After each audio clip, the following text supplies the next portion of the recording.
Hello दोस्तों, welcome back to the channel Jiyo positive and say no to negative. दोस्तों फिर हाजिर है आपके समक्ष कुछ नए विचार, कुछ नई बातें लेकर। और दोस्तों आज हम बात करेंगे जॉब वर्सेस बिजनेस। दोस्तों वैसे तो जिंदगी में दोनों ही चीजों की एक अपनी इंपॉर्टेंस है, जॉब की भी और बिजनेस की भी। फिर भी कहीं ना कहीं हर एक के अंदर एक अंतर्द्वंद चलता है जॉब और बिजनेस को लेकर कि जॉब बेटर है या बिजनेस। दोस्तों जॉब करते हुए आदमी जरूर सोचता है यार कोई अपना काम शुरू कर लिया जाए। वह किस लिए होता है दोस्तों, उस पर थोड़ा सा बाद में बात करते हैं। पहले जॉब के कुछ जो मेन बेनिफिट है उस पर बात कर ले।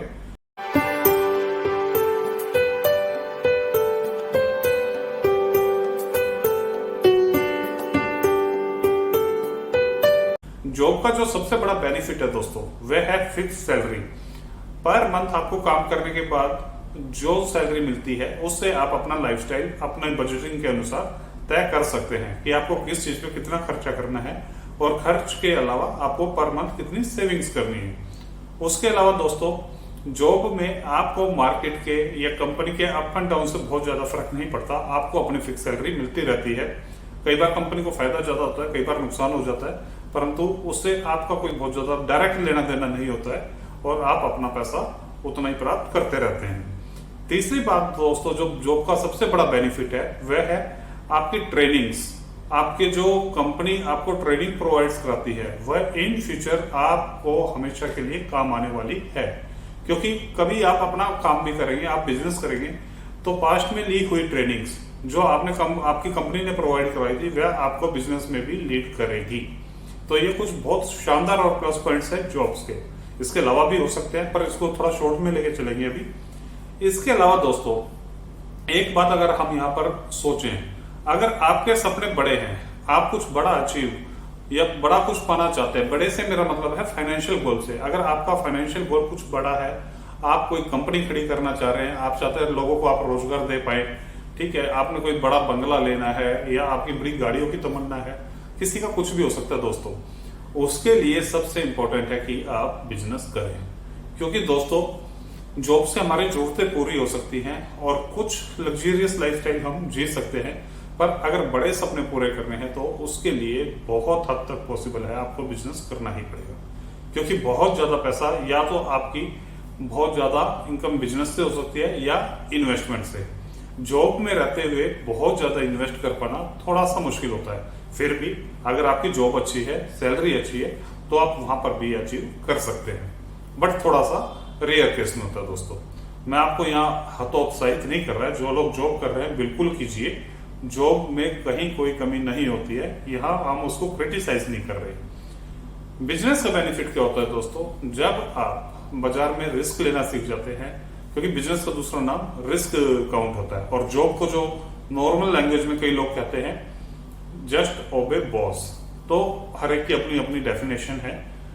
दोस्तों बिजनेस में सबसे बड़ा बेनिफिट क्या है, आपको जो रिटर्न मिलता है आपकी इन्वेस्टमेंट का वह बहुत ज्यादा हो सकता है। कैसे हो सकता है, सपोज करो किसी बिजनेस में आपने 10 लाख रुपया लगाया और दोस्तों मान के चलिए मिनिमम आप 4 से 5% प्रॉफिट उसका ले रहे हैं। 4 से 5% प्रॉफिट का मतलब ये हो गया कि 10 लाख की इन्वेस्ट के बाद आपको 40-50 हजार रुपया उससे आना शुरू हो गया। अब दोस्तों डिपेंड करता है आपकी स्किल्स के ऊपर, आपके नेचर ऑफ बिजनेस के ऊपर कि आप उसको कितना फास्ट रोटेट कर पाते हैं।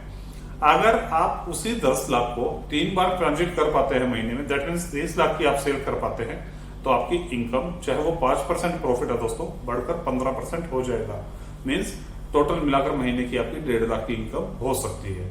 अगर आप उसको 2 टाइम कर पाते हैं तो वह 1 लाख हो सकती है, और 4 टाइम कर पाते हैं तो वो 2 लाख रुपए भी महीना की हो सकती है। ये एक एग्जाम्पल है दोस्तों। It all depends on your business कि किस चीज का आप बिजनेस कर रहे हैं, उसमें कितना आपका प्रॉफिट आता है और क्या आपकी बिजनेस की रोटेशन है। परंतु दोस्तों अगर आप अपने आसपास निगाह घुमाकर देखेंगे तो आपके अड़ोस पड़ोस रिश्तेदारों में जो लोग जॉब कर रहे हैं वो एक स्मूथ लाइफस्टाइल अपनी जी रहे हैं, वह सेटिस्फाइड भी आपको ज्यादा मिलेंगे, क्योंकि उनके गोल्स जो हैं वो बड़े नपे तुले होते हैं दोस्तों। वह कैसे होते हैं थोड़ा सा डिस्कस करते हैं कि नंबर 1 अपने घर के खर्चे चलाना, किचन का खर्चा चलाना। दूसरा कोई मैरिड है या उनके बच्चे हैं तो उनके बच्चों की स्कूल की एजुकेशन। तीसरी बात, कोई ना कोई गाड़ी अपना लेना, उसकी ईएमआई, या कोई मकान लेना, उसकी ईएमआई देना। शुरुआत या पिछले अगले 10 साल तक 20 साल तक हम जॉब में यही करते हैं दोस्तों। फर्दर उसके बाद कुछ पार्ट आता है जो हम इन्वेस्टमेंट में लगा देते हैं, परंतु उससे हमारा रिटर्न बहुत बड़ा नहीं आ पाता है क्योंकि हमारी लायबिलिटीज ज्यादा होती है। बिजनेस में आप यह चीज मैनेज करना सीख जाते हैं। तीसरी बात, जॉब में टैक्सेस जो है दोस्तों वह बहुत ज्यादा आपको देने पड़ते हैं। अगर कोई 30% या 25% या 20% के स्लैब में आता है तो साल के एंड में उसे बहुत ज्यादा टैक्स देना पड़ता है। टैक्स देना चाहिए दोस्तों, अच्छी बात है, बट अगर लीगल तरीके से हम अपना टैक्स बचा सकते हैं, जो कि हमारी गवर्नमेंट ही हमारे को तरीके देती है या हमारे को अलाउ करती है टैक्स बचाने के लिए, तो जरूर बचाना चाहिए दोस्तों। जैसे अगर हम जॉब की बात करें या किसी भी इनकम की बात करें, एटीसी के तहत हम 1.5 लाख रुपया अपना इन्वेस्ट करके उस पर टैक्स बचा सकते हैं। 80D है और बहुत सारी चीजें जिससे टैक्स बचाया जा सकता है, परंतु बिजनेस में इसके अलावा बहुत सारे ऑप्शंस आ जाते हैं टैक्स बचाने के। फॉर एग्जांपल मैं बताता हूं दोस्तों आपको, आपने एक मोबाइल फोन लेना है। अगर आप जॉब करते हैं और आपने कोई 50,000 रुपए का मोबाइल फोन लिया है, उस पर आपको कोई टैक्स रिबेट नहीं मिलेगी। वहीं अगर आप बिजनेस कर रहे हैं और आपने यह फोन दुकान के नाम पे लिया है, क्योंकि दुकान पे भी आपको फोन चाहिए होता है या आपके अपने बिजनेस पे परमाइज के लिए फोन चाहिए होता है, उसमें आपको यह आपके ऑफिशियल एक्सपेंस में काउंट होगा, जो कि आपके इनकम में से लेस हो जाएगा, जो एक्सपेंडिचर में काउंट हो जाएगा। ये एक एग्जांपल है दोस्तों। उसके अलावा आपको गाड़ी लेनी है या बहुत से ऐसे खर्च जो ऑफिशियल खर्च आपके हैं, वो उसमें इनकम में से लेस हो जाते हैं, जो कि जॉब में पॉसिबल नहीं है। इसका मतलब यह नहीं है दोस्तों कि आपने कुछ घर के लिए खरीदा है वो भी आपका लेस हो जाएगा, नहीं। आपको जो बिजनेस के लिए चीजों की जरूरत है और जो बिजनेस के लिए आप खरीदते हैं, बिजनेस में से ही आप अपनी उनकी पे करते हैं और बिजनेस के लिए आप यूज करते हैं, उसमें आपको ये टैक्स बेनिफिट मिलते हैं।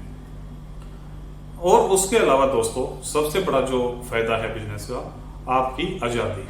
आपको टाइम को लेके कोई मारामारी नहीं रहती। 9 से 5 की आपकी जॉब नहीं है। किसी दिन आप 2 घंटे लेट जाना चाहे 2 घंटे लेट जा सकते हैं, किसी दिन जल्दी काम है जल्दी जा सकते हैं, किसी दिन मूड नहीं है या कोई वजह आ गई आपने नहीं जाना तो किसी से परमिशन लेने की जरूरत नहीं है दोस्तों। आप अपना उस दिन छुट्टी कर सकते हैं या आपके कोई वर्कर है वो आपका काम संभाल सकते हैं। बिजनेस में पैसा तेजी से क्यों बढ़ता है दोस्तों? बिजनेस में पैसा तेजी से बढ़ने की एक खास वजह है, आप कभी भी नोटिस करना, कि जॉब में आप अकेले काम करते हैं या आप किसी और को अमीर बना रहे होते हैं। बिजनेस में आप खुद भी काम करते हैं, साथ में चाहे आपके पास एक वर्कर है या 10 है या 20 है, कोई भी आपका बिजनेस है, जब वो आपके साथ मिलकर काम करते हैं तो दोस्तों आपके हेल्पिंग हैंड बढ़ते हैं। वो भी आपके लिए इनकम सोर्स हैं, वो आपको कमाकर दे रहे हैं, वो आपके वर्किंग आवर्स बढ़ा रहे हैं। वर्किंग आवर्स बढ़ने का मतलब सिर्फ इससे नहीं है दोस्तों कि हम 8 की जगह 12 घंटे काम करना शुरू कर दें। रियल वर्किंग आवर्स बढ़ाने का मतलब है एक आदमी दिन में नॉर्मली 8 घंटे काम कर पाता है और उसने अपने साथ 9 एम्प्लॉय और रख लिए, टोटल मिलाकर 10 बंदे हो गए, तो आप दिन में 80 घंटे काम कर पा रहे हैं। मीन्स जो आपकी इनकम 8 घंटे में आती थी उससे 10 टाइम ज्यादा करीब करीब आपकी इनकम तब आएगी जब आप 9 एम्प्लॉय और रख लेते हैं। तो दोस्तों ये मल्टीपल आपके जो प्रॉफिट्स है इस तरीके से होते हैं। तो यहाँ थोड़ा सा ना मोटी मोटी सी बातें हमने डिस्कस करी है बिजनेस और जॉब को लेकर। इसके जो और कुछ पॉइंट्स हो सकते हैं वो हम किसी और वीडियो में फिर डिस्कस करेंगे। और इसके अलावा बिजनेस कौन सा किया जाए, कैसे किया जाए, उसके लिए एक सेपरेट वीडियो जरूर बनाएंगे। तो थोड़ा सा इसके बारे में सोचिएगा और कभी ना कभी जिंदगी में अगर आपको लगता है कि मेरे को अपना काम करना चाहिए तो इस और जब भी आपको लगता है कि आपके पास थोड़ा सा पैसा है तब मूव कर जाइए। एक चीज का जरूर ध्यान रखिएगा कि कोशिश करिए कि उधार के पैसों से बिजनेस शुरू ना किया जाए और एक जो रिस्क जो है दोस्तों वह कैलकुलेटेड हो। कैलकुलेटेड रिस्क हमेशा आपको सावधान रखेगा, आपको नुकसान से बचाएगा या लिमिटेड नुकसान में आपका काम चल जाएगा। अगर आपके पास कैलकुलेटेड रिस्क नहीं है तो नुकसान ज्यादा होने के चांसेस है। यहाँ मैं आपको डराना नहीं चाह रहा हूँ, मैं सिर्फ समझाना और बताना चाह रहा हूँ कि थोड़ा सा आराम से सोच के समझ के कौन सा बिजनेस करने जा रहे हैं, क्या उसमें कंपटीशन है, क्या उसमें हर्डल्स आ सकते हैं, थोड़ा सा वर्कआउट पहले कीजिएगा और जब आप करना शुरू करेंगे धीरे धीरे छोटी मोटी चुनौतियों को आप स्वयं दूर करते हुए आगे बढ़ेंगे। तो दोस्तों, all the very best for your future plans. Thanks a lot for watching the video. Have a very nice day. Thank you. Bye bye.